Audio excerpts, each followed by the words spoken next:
Hello, and thank you for joining the Tuesday edition of Journalist Hangout. I am Esther Mokwariola. Today on the program, disquiet in APC as 3 candidates emerge from Edo governorship primary.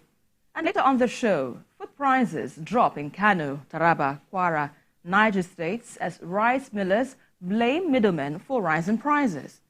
I'll be hanging out with Babajide Kolade Otitoju and Adewale Adeoye. Journalist Hangout starts now.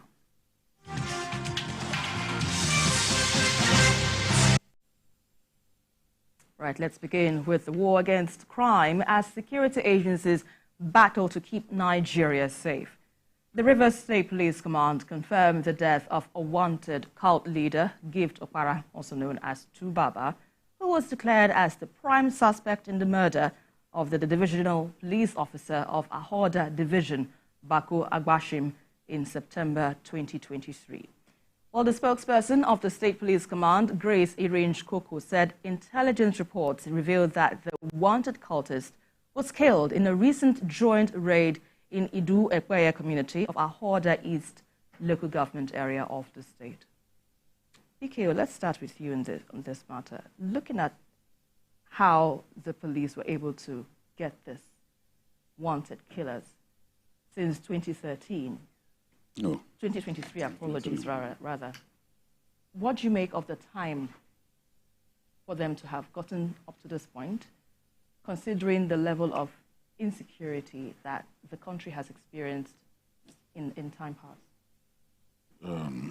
Most of the time, if you commit armed robbery or any criminal infraction for that matter, and you killed a policeman in the process or some senior policeman, they will get to.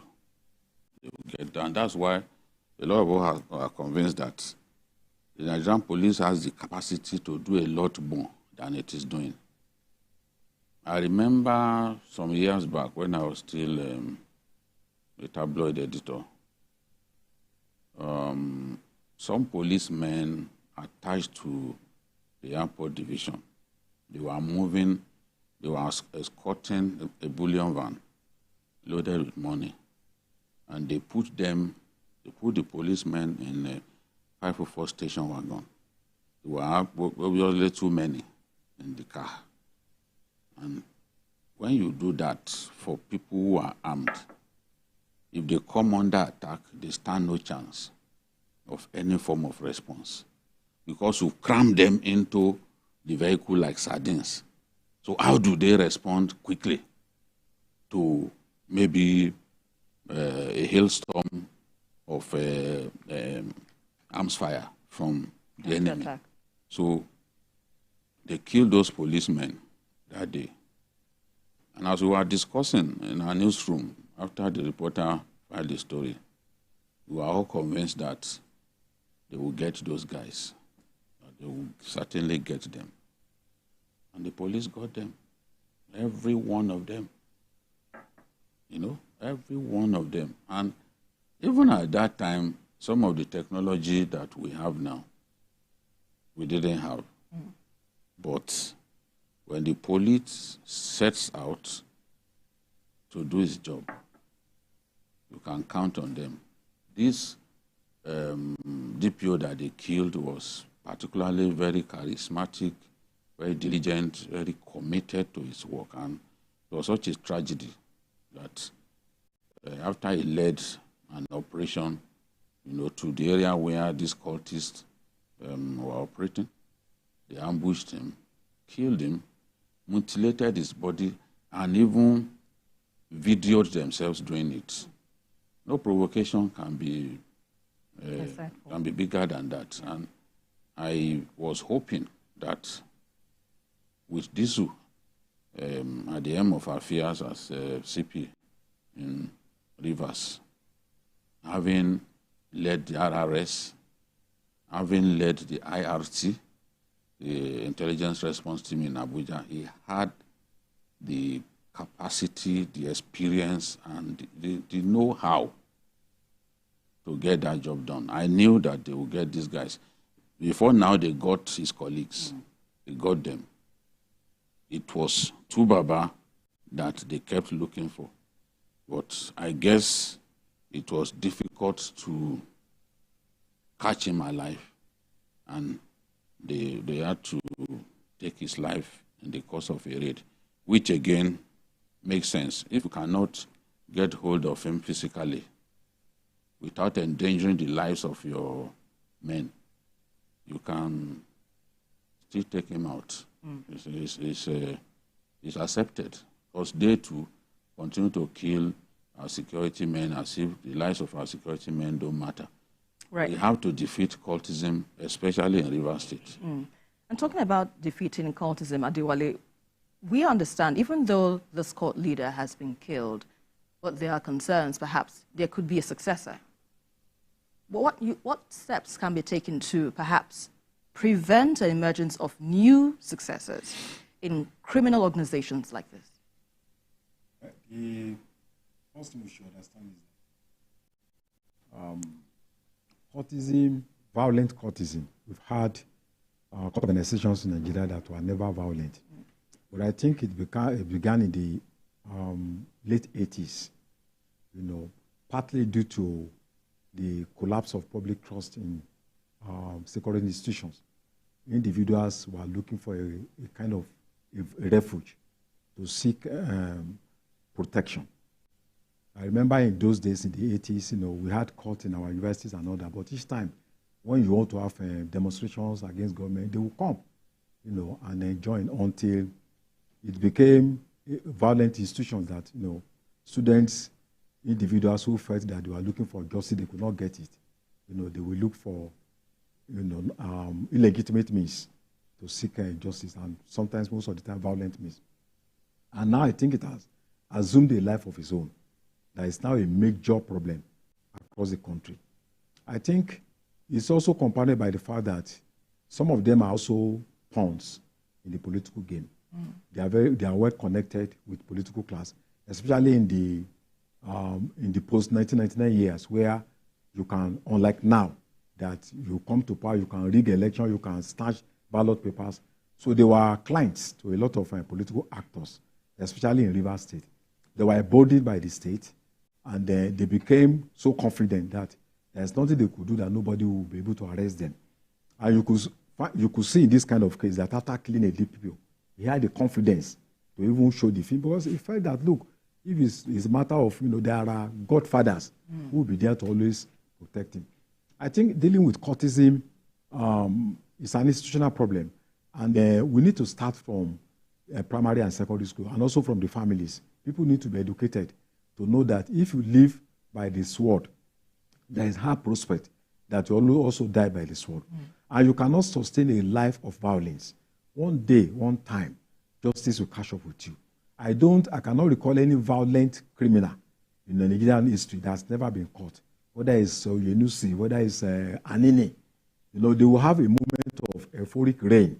But after some time, justice will catch up with them. So this is a lesson that our younger people should learn, that you cannot, run violent institutions to intimidate, harass people, kill people. At the end of the day, even with the blood of those who have killed refuse to haunt you, the country itself, the institutions at one point or there, we also ensure that justice is done. Now that he has been arrested, it's not the end. He's going to get a successor. So I think it's a combination of our government doing a lot of diligent work to ensure that they have kind of a profile of these court organizations, identify their leaders.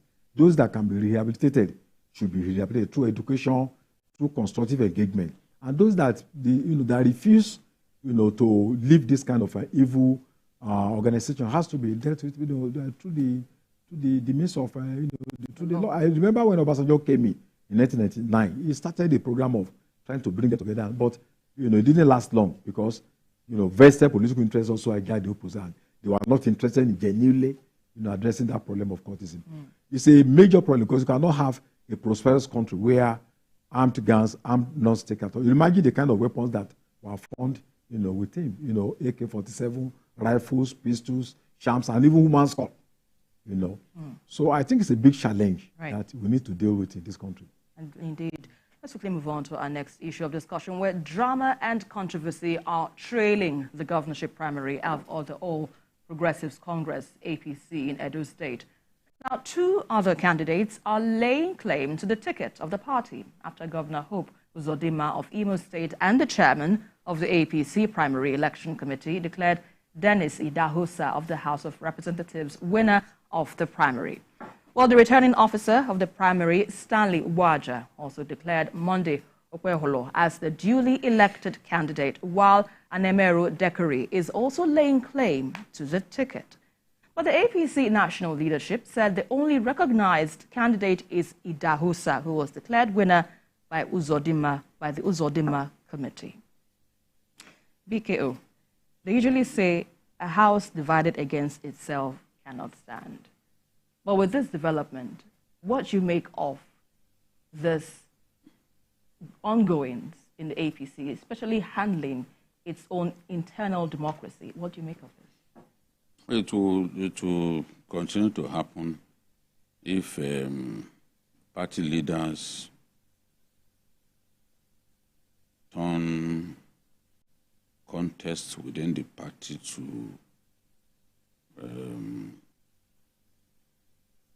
a matter of survival of the fittest. In this case, it's usually survivor of the most powerful, which is what we see in the animal kingdom. You know?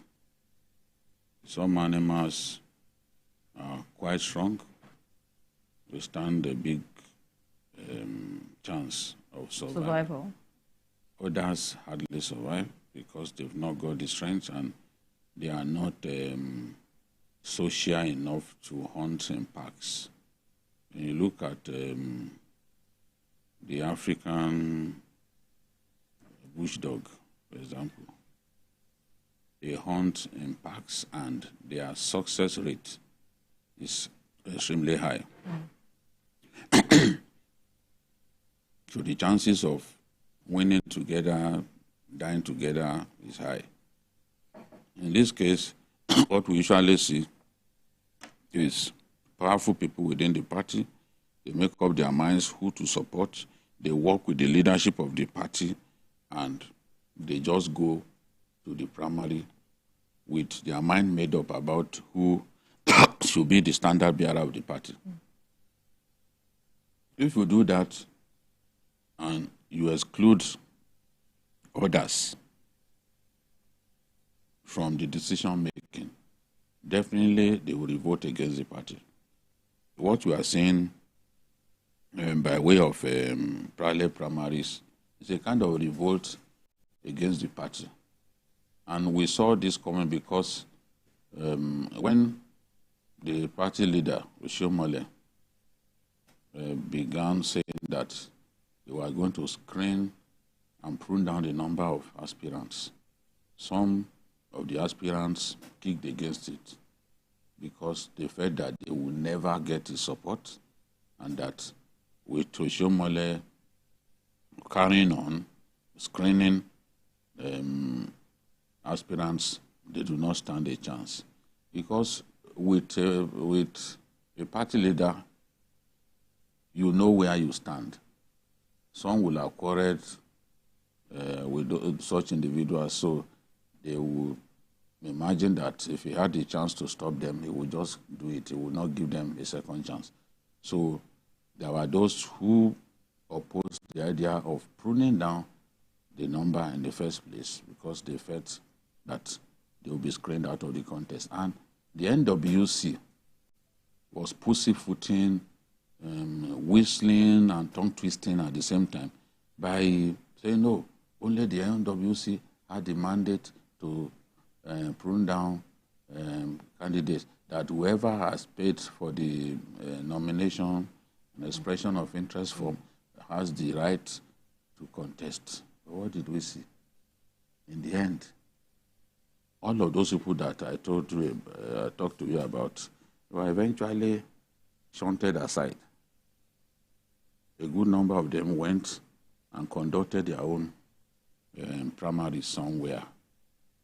But for the primary election to be validated and accepted by the courts, one condition must be met, which is that the INEC must supervise the process. INEC supervising the process was supposed to be a means of ensuring transparency and accountability. But most of the time, INEC just stands there, just to fulfill all righteousness. They say they are supervising. What are they really supervising at the end of the day? Irregularities are ignored. So what really does the INEC do? Simply to show its presence, and that is it. We've seen primaries that were dogged by irregularities, vote rigging, and all that. They will say INEC supervised. What did they supervise? They were just bystanders. Just watching. They lacked the power to get involved. They were just watching. So at the end of the day, you even question the intent when you say INEC should, INEC must supervise. What really do they mean by supervision? When all they do is just simply stand by, watch what is going on, watch all the shenanigans, all the drama going on. They don't say anything. They don't even put it in their reports. So in this case now, it is very clear that out of the three, one, the winner of one of the of the primaries is already canonized by INEC itself and the leadership of the parties, because the REC in Edo is saying, oh, it is only the primaries that the leadership of the party means to us that we should monitor, that we will go and monitor. So you then ask the question, how did the leadership of the party know that there will be primaries conducted by others? Parallel primaries, whereby you now took a decision that, okay, go to this one. But those things are usually spontaneous, most of the time spontaneous. I'm not saying all the time. So at the end of the day, the leadership of the party has taken a position. Where the court steps in is if the other people can prove that what happened was not a primary election. And it happens. In Anambra State, the last governorship primary of the APC, despite having one of the Southwest governors to supervise, they always tell us, they always send governors, as if when you see those governors, it means that the whole process will be okay. What happened? Go and read the judgment of the courts, right up to Supreme Court. There was no primary in Anambra State, and there was a governor who was supervising. So if as a governor, you cannot enforce the rules and regulations of your party that govern the conduct of primaries, then what are you doing? What exactly are you doing? So in this case now, there is no guarantee that the court cannot step in. But that's why I used the example of Anambra. We had the governor of Ogun State supervising the primaries, but it was still adjudged a non-event by the court, right up to the Apex court. And it was one of the reasons cited, although the APC came third in the election, but it didn't stop Andy Uba from going all the way to the Supreme Court. But the Supreme Court affirmed that what happened was not a party primary. So this party, the leadership of this party has to be careful, sit up, and try its best to be transparent in these matters. When you are transparent, you will be able to ensure that when they are going for the election, everybody is singing from the same hymnal. Yeah. But if you are not transparent, people are pulling in different directions. It has made them to lose many elections. I always say that the PDP in 2019 gained more new states than the APC because of infighting. And you look at that election, the PDP made big gains in the elections because of infighting within the APC, always coming from a winning position to a losing one. So, and it's things like this. You can't get everyone to come together, to have disparate primaries here and there, leaders trying to use power. Look at what Amechi did in Rivers. Do you recall what Amechi did in Rivers? Right. Even when the courts told him, go and conduct a new primary, ensure that you bring the Magnus Abe group into the loop. Amechi refused because he had made up his mind that as far as he's a powerful person, Magnus Abe will amount to nothing. So in the end, what happened? The Supreme Court ruled that APC shall not feed a single candidate in all the elections because of one man. That's APC for you. Wale, from BKO's perspective, the APC need to be transparent in political matters because it has cost them elections in some certain states.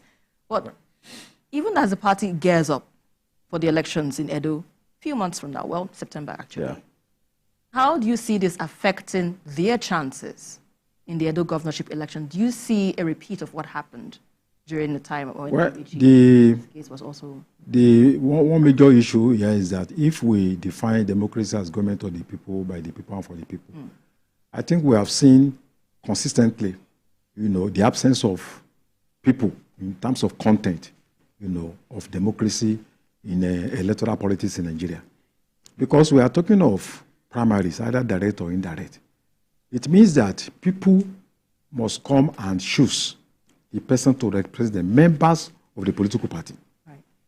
And we know what goes on in other countries, where if there are primaries, either Republican Party, Labour Party, the candidates will go from one place to the other, meeting their members, educating them on their policies on agriculture, on economy, on environment, on security.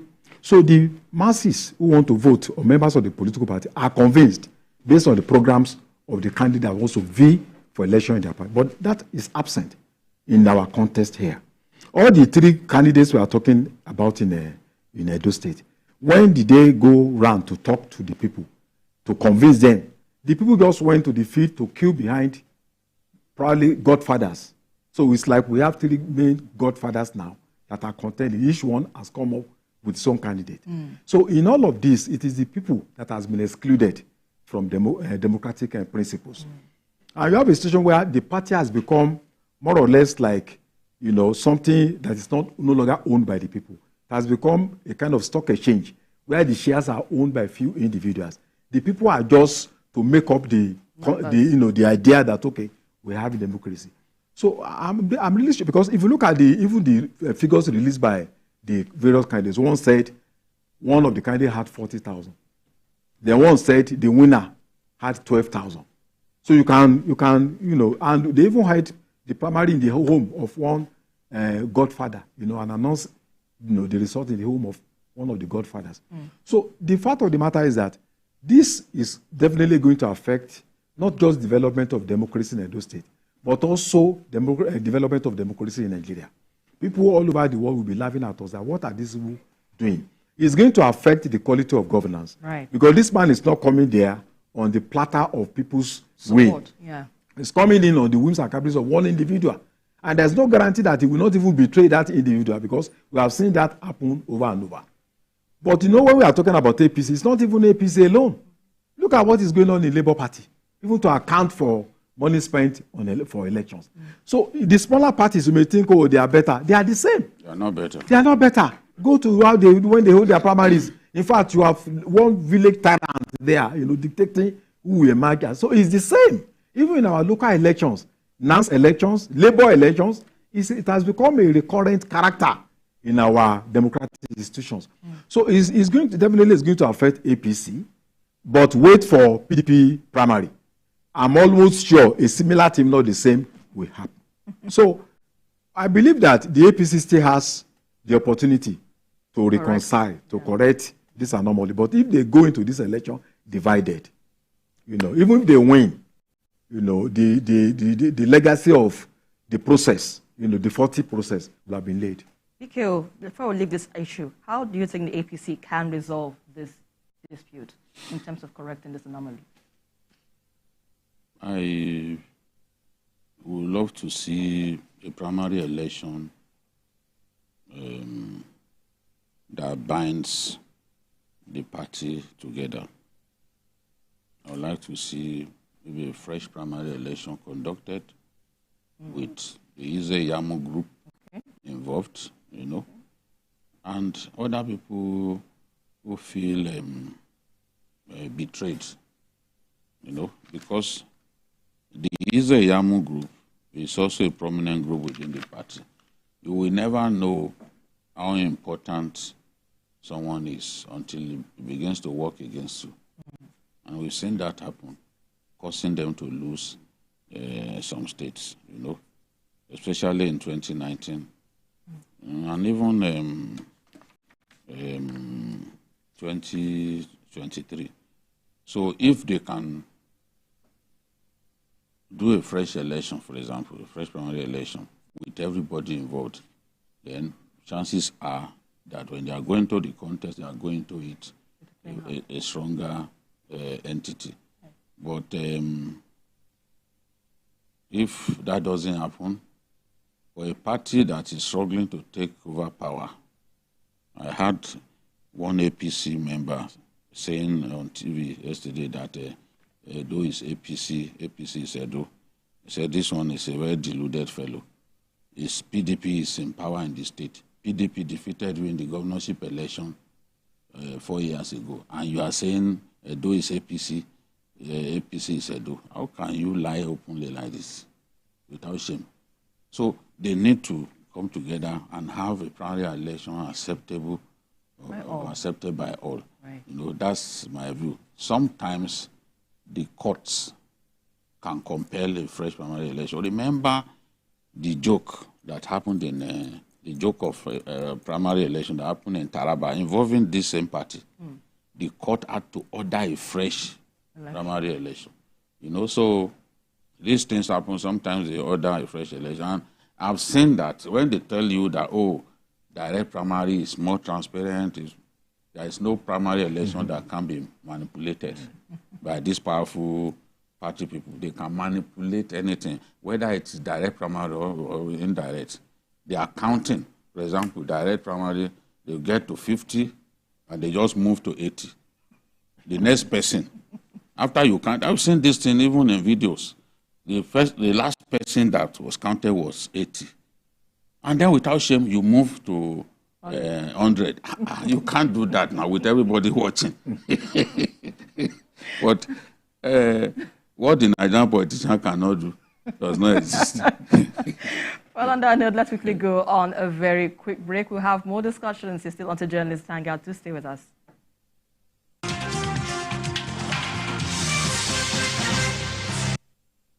The Ondo State government, with heavy hearts, announces the burial ceremony of a true leader and a distinguished son of Ondo State, the former governor, Arakunrin Oluwarotim Oduayo Akeredolu, SANCON. Join us as we gather to pay our final respects to a man who has left indelible mark on the sands of time. On Wednesday, February 21, a special court session will hold at Ondo State High Court, Akure, by 10 a.m. Immediately after, the lying state and commendation service will take place at Akure Township Stadium by 1 p.m. Friday, February 23, the funeral service will hold at St. Andrew's Church Owo by 10 a.m. Do join us on Sunday, February 25 for the Thanksgiving service at St. Andrew's Church Owo by 10 a.m. Rest on the People's General. Your legacy will continue to inspire generations to come, reminding us of the power of dedication, compassion, and leadership. And you'll never be unhappy.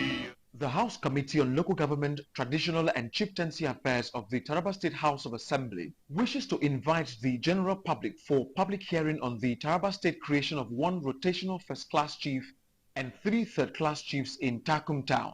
Date: Wednesday, 21st February 2024. Venue: House of Assembly Complex, Jalingo. Time: 10 a.m. Written memoranda should be submitted to the Secretary of the Committee on or before Wednesday, 21st February 2024. Signed, Manasseh Ngunji, Secretary for Honorable Chairman.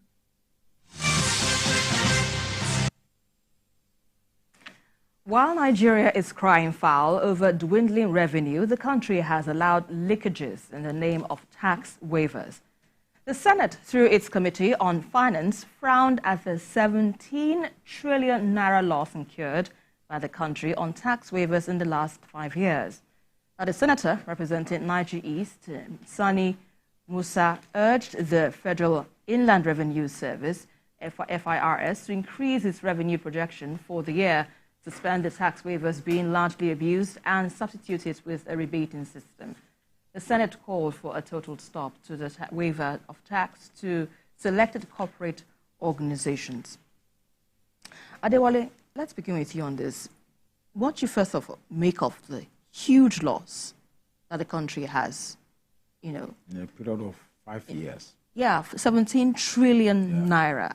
What do you make of this, and what impact do you think this would have on the economy? You see, generally, we are a country that is tax reluctant. A lot of people don't pay tax. Only very few people do. And the tax exception or exemption, is a popular policy in so many countries. It's given to charity organizations, especially if they aren't set up for profit. And it's also given to certain companies, maybe at the initial stage, or when they run into stormy waters, right, as a temporary measure for that, company to stabilize. But in a situation we are talking about 5 years of continuous tax exception for institutions that are declaring profit almost every year. So I think it is time to review. We know the times are tough, but I think we also need this tax. It's part of corporate responsibility. Without tax, you cannot deal with meeting social services. And for a country that is indebted, right, we need to increase our revenue generation capacity.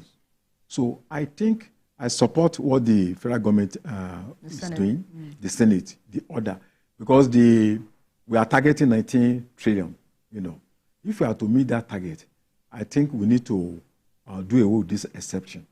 But beyond the exception, you also ask yourself about certain policies that we operate in Nigeria. There is a kind of, monopoly, even though we are running a capitalist economy. Because we are talking about cement industries. How many cement industries do we have in Nigeria to, provide the needs of 200 million people? Yeah. Egypt has 18 companies, cement companies. Brazil has 91 cement factories. So you ask yourself that, how can we continue to have just about 3-4 cement manufacturers in a population of 200 million? So there's no way that we can encourage competition when there's capital monopoly by a few companies. Unless you really liberalize the trade, allow more people to come into the business. And interesting, limestone is almost something you can find in almost every country all over the world. It's not a rare resource. So I think it is time for us to let more people. I wonder what each region, Western region, Eastern region, what they have been doing since 1999, that they cannot build cement, because housing is a major need, in any country. It's fundamental. So I think we need to look at that tax exception. And also beyond that, we need to ensure that more people, people will not like to pay tax, freely. You just need to, to drive them. And a lot of these tax matter, even if it's just 100 naira, 200 naira. If we really want to get this country out of, the current situation we find ourselves, people need to pay tax. And these companies, I think it's time that we should look at this exception and, take it off so that they can, we can increase the drive. Right. PK, from your perspective, do you think that these tax waivers were justifiable for these companies that are making profit, so to speak? And perhaps, what would you proffer as an alternative that the government can do to shore up its revenue base? This issue had been there for so long. Okonjo-Iweala complained once about some fiscal policies being induced by the charming relationship that some people have, some business people have with the people in government. It determines what kind of taxes they pay, waivers, import duty waivers and all that. And it's economic sabotage for people in government to feel like they have to give favors to their friends, people who finance their campaigns and all that, to the detriment of our country. That's why we are where we are. Because you introducing waivers upon waivers. Even the Senate complained about this same thing last year. I remember reading about this thing last year. And what the Senate did at that time was to look at what we had lost in 3 years at that time. You can't continue to give waivers to people who are already beneficiaries of a feeding bottle economy that we are practicing in our country. All of the big people that you see, a good number of them are beneficiaries of huge government patronage. Somebody is building a company somewhere, government will go out of his way to provide him with even foreign exchange that he needs. And at the end, you are still giving them waivers upon waivers. Make the environment competitive for everyone. Right. If I was a cement producer, for example, you given waivers to Dangote, you didn't give me. That's unfair competition. Right. You've already given him an advantage over me.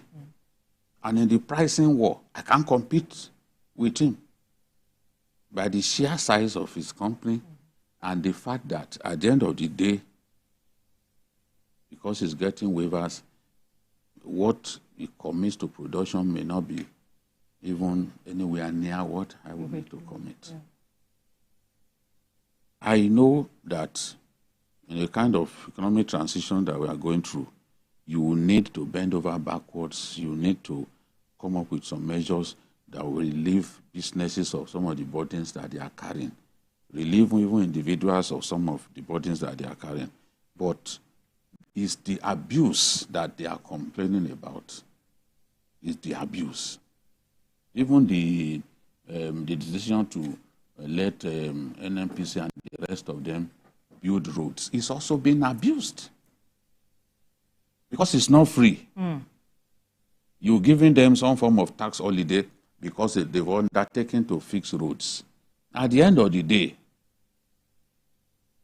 if you thoroughly investigate, you see that there's no transparency in the real sense of the word because what they did not commit to building those roads, they are going to tell you that that's what they have spent. At the end of the day, you remove it, you net it out of the quantum of tax that they are supposed to pay. The country has been shortchanged. You get the logic. If you claim that you spent 8 trillion, that was just an illustration on a road project. And in exchange for that, you get a tax holiday. But you have actually not spent 6 trillion. Who is the loser? It's Nigeria. That's the point that they are making. They are not saying that giving tax waivers is wrong. It happens everywhere. People come up with fiscal policies that they believe can help the economy to grow. But the problem in our country is the abuse. There is so much abuse that people can sit somewhere and forge the signature of a president and take out more than $6 million. Where is that done? And they got away with it. What can be done to correct these anomalies in our system? No, what I agree with them that the waivers are too much. We are looking for money. We are borrowing money all over the place, like someone possessed. We need to see how much we can make. There are too many leakages in the system. Right. The avenues through which our resources are leaking, they are numerous.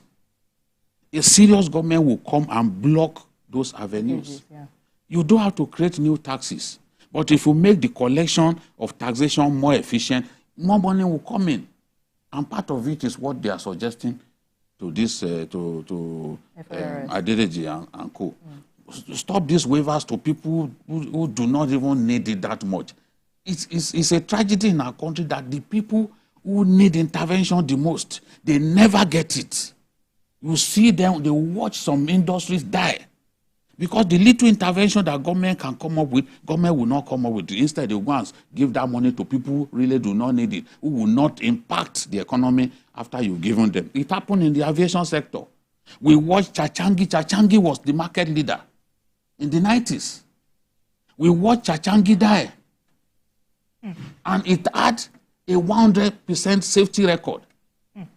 You cannot recall that a Chachangi aircraft came down. And the man who owned Chachangi was an illiterate, was a driver, a trailer driver. But when the intervention fund, when the Obasanjo regime came up with the idea of an intervention fund, Chachangi, who needed it extremely, Obasanjo didn't give him. He gave one of his boys, who is from Ondo State. Nigerians know him now. One of his boys in Ondo State, who boasts about his competence much more than the rest of us can see. That was the person Obasanjo gave it to. Ask him, what did the guy do with the money? He went and set up a bank in one of the West African countries with an intervention meant for the aviation sector. So this is what happened. When I criticize Obasanjo, they say Jide hates him. Why won't I criticize him? He deserves it thoroughly. Because some of the things that happened at that time shouldn't have happened. Right. So this is the thing. We will not be selective in criticizing people. If Tinubu does things that we don't like, we will criticize him. There's no president too big to be criticized. That's the thing. And it doesn't matter if you've left office 10, 20 years ago. When we talk about what you did that was wrong, we will mention it for Nigerians to see. That's why we are historians. Right, let's quickly move on to our next issue. Though this matter can be really, we could go on and on talking about it, but let's quickly move on, where the storm is not over regarding rising food prices in Nigeria, but there is a ray of hope in some states. Well, food prices have started to drop at major grain markets in Kano, Taraba, and Niger states following recent actions taken by the government and major stakeholders. Meanwhile, rice millers in Gombe State blame the rising cost of rice in the country on the activities of middlemen. And the millers linked their pressure on rice demands to the nefarious activities of middlemen who are alleged to have bought bags of paddy and stored them in their warehouses to the detriment of Nigerians. Adewale, good thing prices are dropping. Yeah. But I'm yet to see that in Lagos, because I remember not too long ago I bought rice, a pint of rice, 5,500. Yeah. And it's still going up. Even to a point people were like, if it gets to 3,000 Iderika, I will still buy it, because it is it's the staple food that Nigerians eat. Yeah. But what would you say is contributing to the drop in prices in Kano? Would you say the measures taken by the government is good enough? Or we need to apply that here in the south? I think the prices would have gone down, if not because of certain measures taken by the government.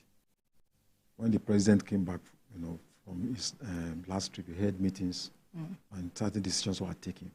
And I think we are seeing the results, because the first thing, they were able to stop, cross-border trade, taking those items out of the border. There was a more effective policing at the border.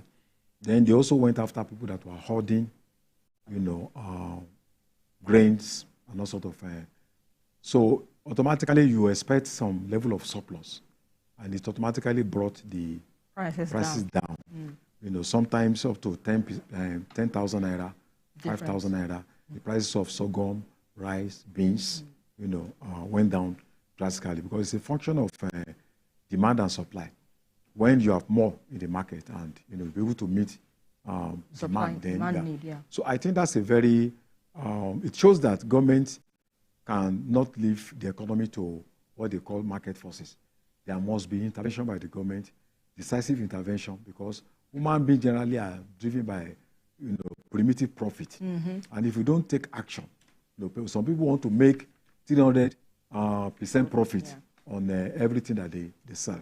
So I think the government intervention has proved to be effective. I also think this has to be extended to other parts of the country, so that it can have a kind of uniformity in terms of reduction of food prices. Because we find ourselves in a situation where prices are going up almost on a daily basis. Sometimes you go and buy one particular thing in the morning. By the time you get there in the evening, it has gone up 200%. And the reality is that, you see, food is the most important form of security in any society. So beyond what, all of us are talking about, the president, if we go here, President Tinubu and all that, we have 36 states in the country.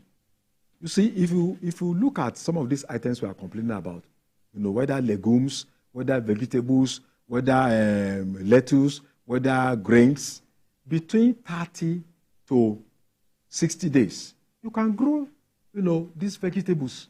You can. Talking about rice, between 105 to 150 days.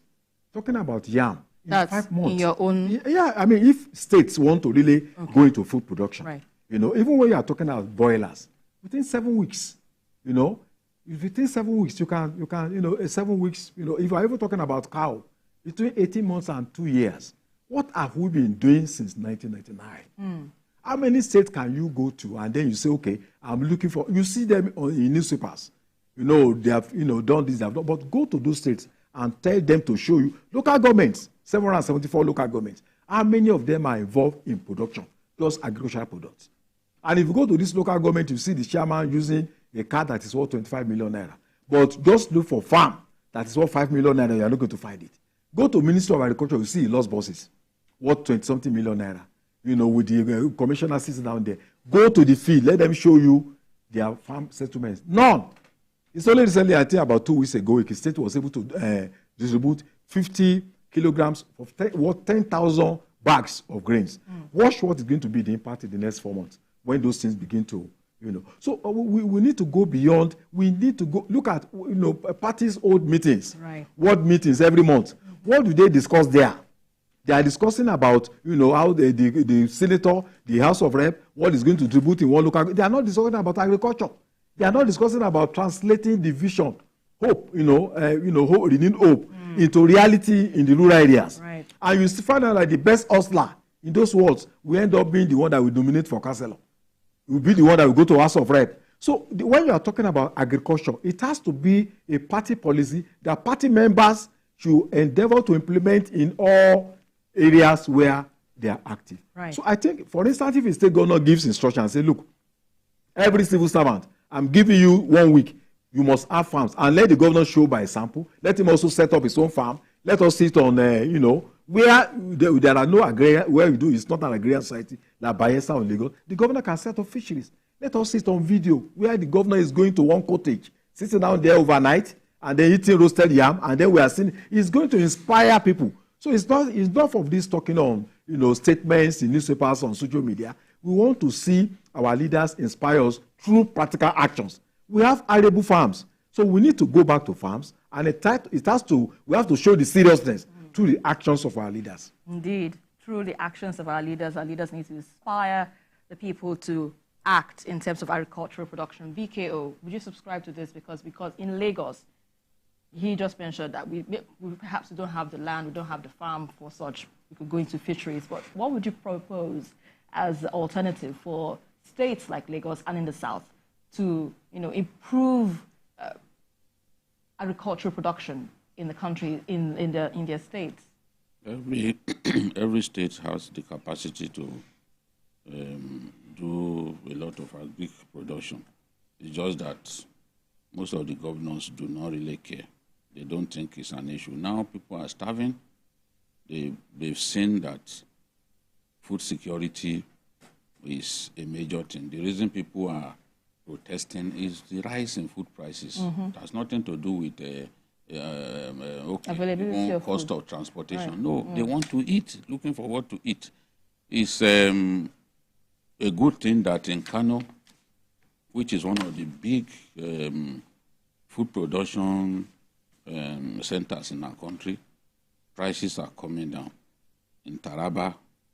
And the reasons given is that now some of those who have hoarded these food items, they are bringing them out. In fact, the traders in Kura markets, in Kano, where they sell plenty of rice, are predicting that it will go further down because government is forcing those hoarding to bring these things out. When we talk about this, they think we are just trying to help the government explain away the problems. We Nigerians are part of the problem. When people move from selling cement at 15,000 per bag, it's sheer madness. Because the bulk, more than 80% of the raw materials, they get it here. Yeah. Gypsum, limestone. So what is the thing? Exactly. It just moved. And when the minister called the meeting, they now said, okay, depending on the location, we can now sell at between 7,000 to 8,000 naira. And they pleaded with government that they should help them fix their roads leading to the cement production hubs. And then the issue of smuggling, that people are smuggling cement out of the country, they should do something. They gave some excuses. There's no reason in the world for cement price to move from about 5,500 to 9,000 to 15,000. So we hurt ourselves in this country. Look at what those Gombe traders are saying, that middlemen come to buy rice paddies. Because the rice paddy is the raw form. Right. They are going to remove the chaff, polish it, and then they sell to us. They buy these paddies In bulk. right from farms where people are harvesting. They now go and keep. So is the rice paddy that the millers need. The Olams of this world, the biggest rice production company in our country, and the rest, is the paddy that they need. You are not giving them polished rice. It's the paddy. But if you hoard it, and they can't have access to it, how do they produce? So people hoard for months and months in the hope that the price will go up.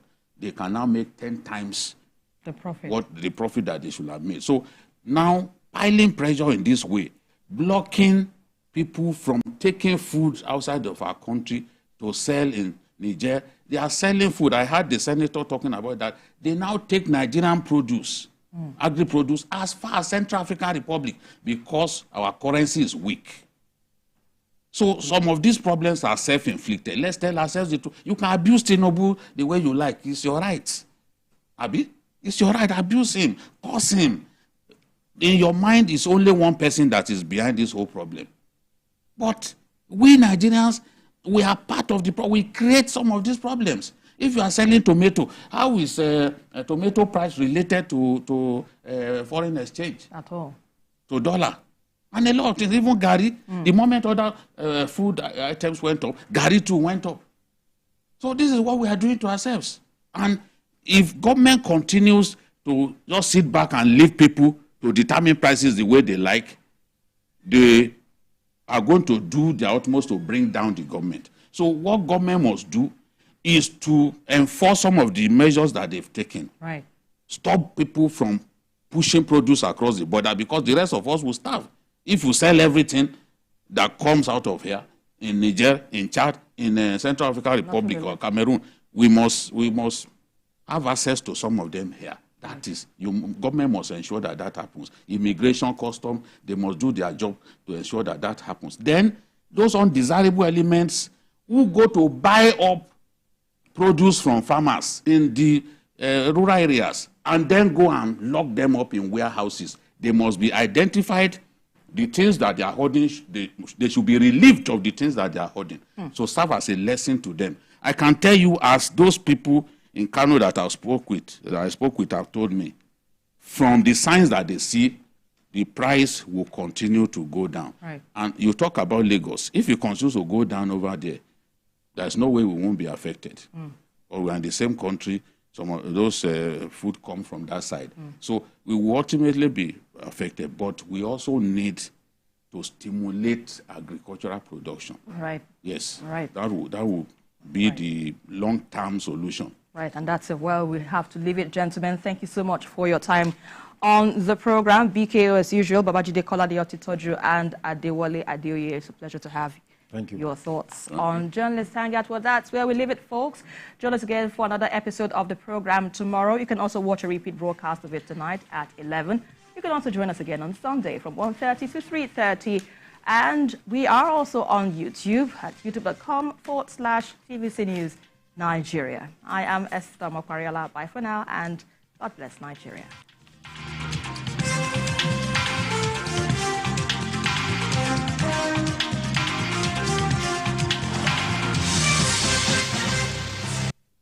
Following is a paid presentation by ShopX TV. Today, there are many complex, boring, expensive, and useless exercise machines in the market. Or you pay over 400,000 naira a year for gym membership and never go. ShopX TV is proud to introduce Total Crunch Evolution, the compact, versatile fitness solution that is perfect for you.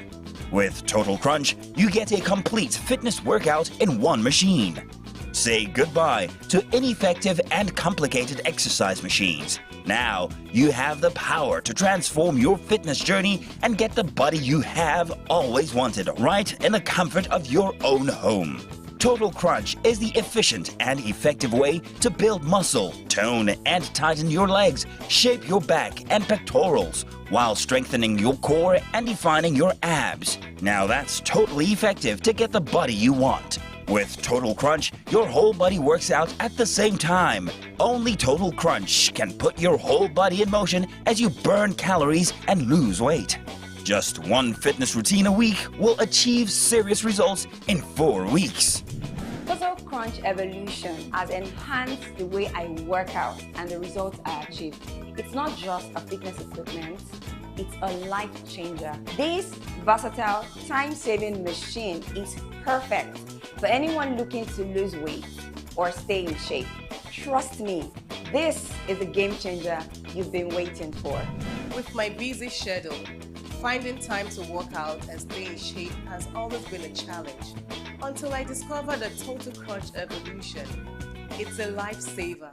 Traditional exercise equipment is large, complex, takes up so much space in your home, and you could be paying up to 400,000 naira for annual gym fees. Get the Total Crunch Evolution, the 2-in-1 fitness solution to save the cost and transform your body from the convenience of your home. Similar equipment costs 300,000 naira, but you can get the Total Crunch Evolution for not 300,000 naira, not even 200,000 naira. Order right now and get your Total Crunch Evolution for just 179,950 naira only. And that's not all. You can get our Total Crunch Evolution in 2 easy payments of 89,975 naira. That's right.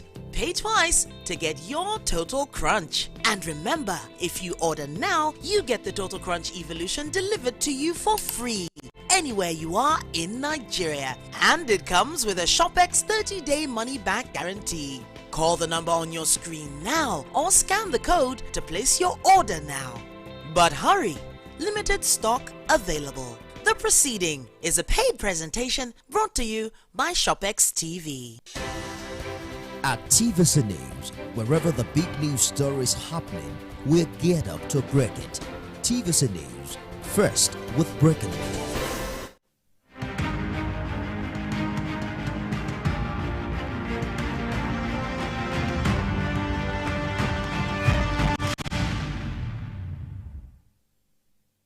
You're watching Beyond 100 Days with Nifemi Okuntoye. You can join the conversation now on X using the hashtag Beyond 100 Days. Remember to tag at TVC News NG. Let's begin in Edo State, where they say there is no division in the Edo State chapter of the APC, and that's the message coming from the party's Renewed Hope Center. Chairman of the group, Steve Jim, commended the national leadership for adopting direct primaries mode of election, as well as Chairman of the Electoral Committee, Governor Hope Uzodinma. The primary election saw the emergence of member of the House of Representatives, Dennis Idahosa, as winner of the election. Mr. Jim also called on other aspirants to rally around Dennis Idahosa to take back the state from the People's Democratic Party come September. record that in a viral video, the state chairman of the party, Emperor Jared Tenebe, had remarked that only Anamero Dekeri and one other Monday Okpebolo are the two aspirants legally qualified to contest the Edo APC primaries. Only the duo complied with the APC guidelines of payment of membership validation exercise.